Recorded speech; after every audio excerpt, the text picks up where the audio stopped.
Hey everyone! In this video, I'm going to show you how to get logged into Canvas. I'm also going to show you how the course is organized, how to navigate the course content in Canvas. And then lastly, I'm going to talk about course expectations, what's on the syllabus, office hours, so on and so forth.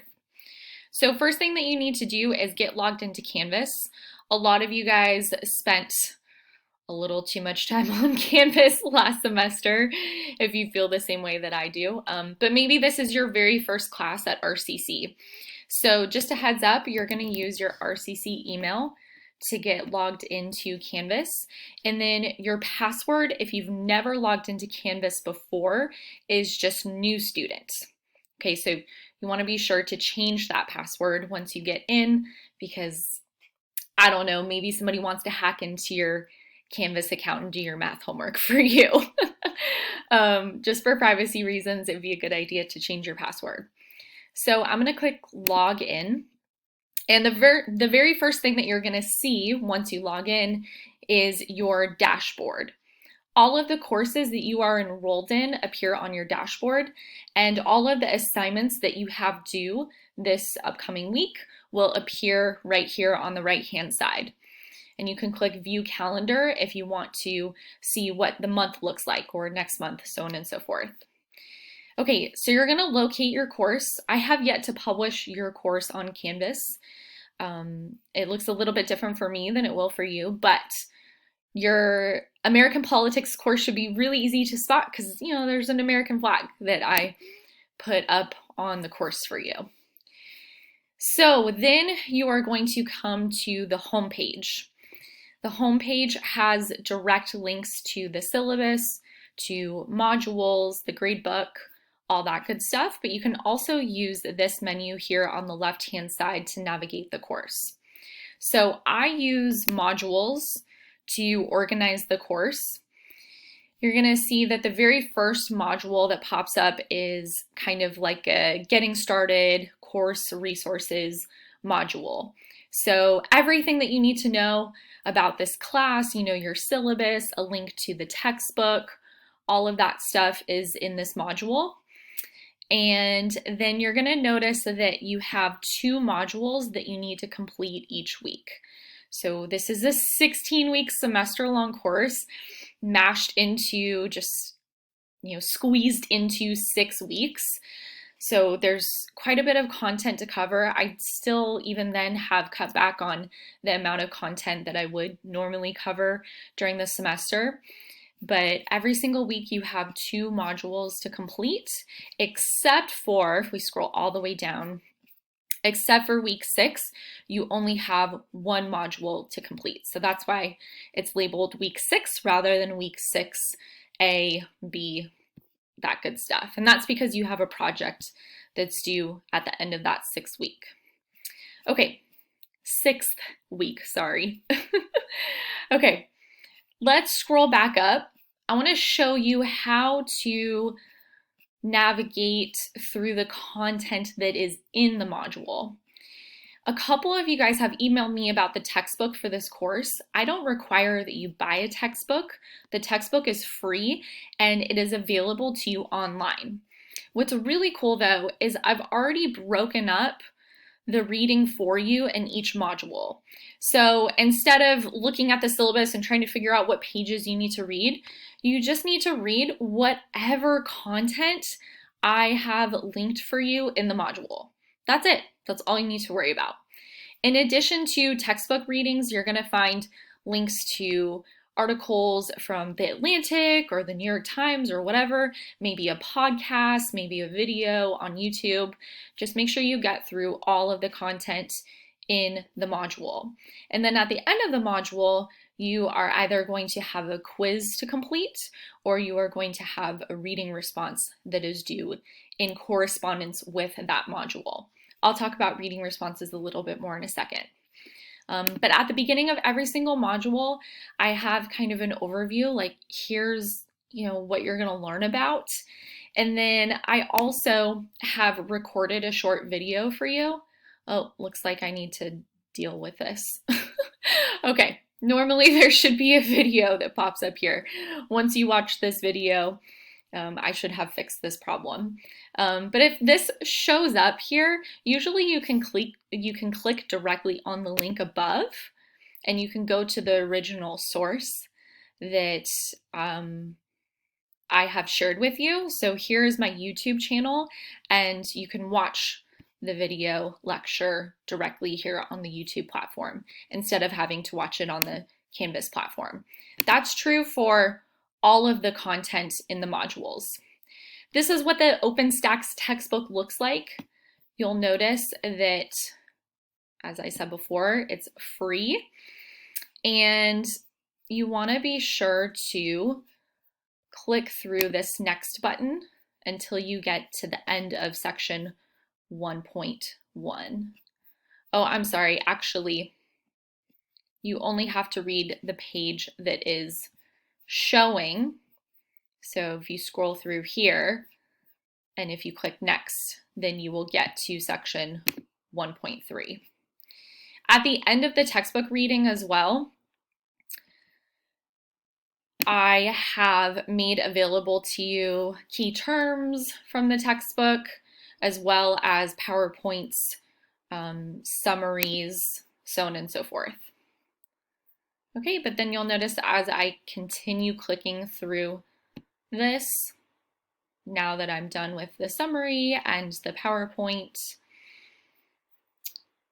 you are going to come across a video that I have posted for you to watch that is on YouTube. And then after that, I've linked this to an outside article. Okay, so this is kind of what the modules look like. A wide variety of content, reading, podcasts, videos. I try to mix it up a little bit so that I can keep your attention. I myself had to take an online course. It was sort of for professional development a couple months ago. And I thought, man, I really need to restructure my online classes because I am bored to tears right now. So that's why I've tried to mix up the content a little bit for you. All right, so I'm going to go back to modules, and I want to point out to you where the syllabus is and quickly go over course assignments. So if you click right there under important course material, you'll find the syllabus. And here you can scroll through if you want to know what's due on a week-to-week basis. And I want to talk really quickly about your grading breakdown. You have a number of quizzes that correspond to each module. Those quizzes consist of 20% of your overall grade. You also have 4 reading responses. Each reading response is about 500 to 1,000 words. You don't have a reading response due this week, but you do have your first reading response due at the end of week 2.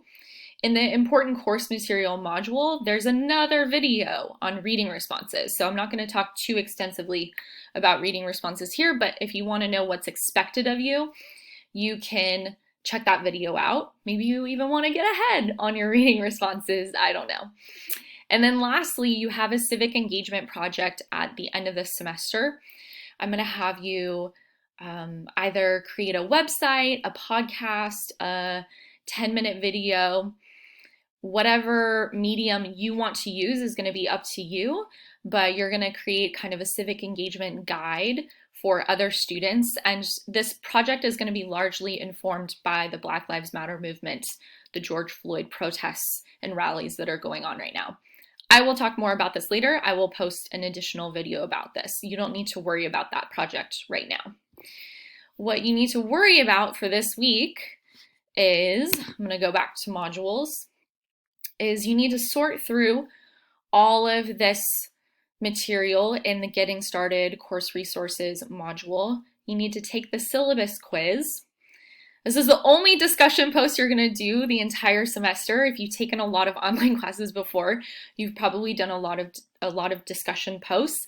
I don't really like discussion posts, especially when we're talking about American politics. So this is the only discussion post you're going to do. You just need to tell me a little bit about yourself there. And that's how I'm going to count attendance and decide who needs to be dropped and who doesn't need to be dropped. So if you don't fill out that post, I'm going to assume that you have decided not to do the class. So just make sure you get that done by the end of the week. And then you need to complete the week 1A political ideologies module and take the quiz at the end of it, as well as the week 1B, the founding module, and take the founding quiz. The quizzes are only 5 questions, shouldn't take you very long. They only have about a 20-minute time limit. And in addition to that, right before you take the quiz, I've posted a document for you to give you an idea of what kinds of things I'm going to test you on in the quiz. If you follow that document, you can answer all of the questions in that document, then you should do pretty well on the quizzes. And then I also want to point out that you'll notice that everything is due on Friday night at 11:59 p.m. That way you can kind of take the weekend off and relax. And I can take the weekend off and relax a little bit. Last thing I want to show you is I'm going to experiment with something this semester. I wanted a better way to communicate with my students on a regular basis. And so we're going to try the Remind app. I know maybe some of your instructors have used Pronto, but my students last semester gave me some pretty negative feedback regarding the Pronto application. That's why I want to try the Remind app instead. So it's just an application that you download to your phone, and it enables me to send announcements directly to your phone without me having to share my phone number with you and without you having to share your phone number with me or the rest of your classmates. I'm teaching 3 sections of American politics this summer, and I'm adding everybody to the same Remind group chat. That way, there are a number of students that might be able to answer questions for you if I can't get back to you in a timely manner, okay? So you're just going to click on the Remind app instructions, and it's a really simple document that tells you how to connect with the class, download the app, all that good stuff. And if for some reason you don't have a smartphone, you can access the Remind platform on a desktop computer as well to get email notifications. So should be accessible to almost everybody in this course. So we're going to try that out. Do me a favor, and as soon as you watch this video, get onto the Remind app and we'll get talking. So you can use this to ask any questions you have about the course content, assignments, that fun stuff. And then lastly, I'm going to hold Zoom office hours on Tuesdays from 11 a.m. to noon. Now, if you guys want to talk for 2 hours, you want to talk for 3 hours, by all means, I'm happy to stay on later, but those are going to kind of be my set hours for the summer session. You're not required to get onto Zoom with me because I know you guys have jobs and you might have kids at home. Life is hectic right now, more hectic than it normally is. So these office hours are here for you, but don't feel like you have to sign on to Zoom every single week in order to get a good grade in the class. Okay, so that is it. Make sure to get the discussion post done today. I'm sorry, by the end of this week, the syllabus quiz, and then the political ideology quiz and the founding quiz. Seems like a lot, but I promise what I do is I front load the course so that you have more due in the beginning, and then the last week or two, you can kind of relax and focus on your other classes where you're probably going to have really stressful final exams. Okay, let me know if you have any questions. Have a great week, guys.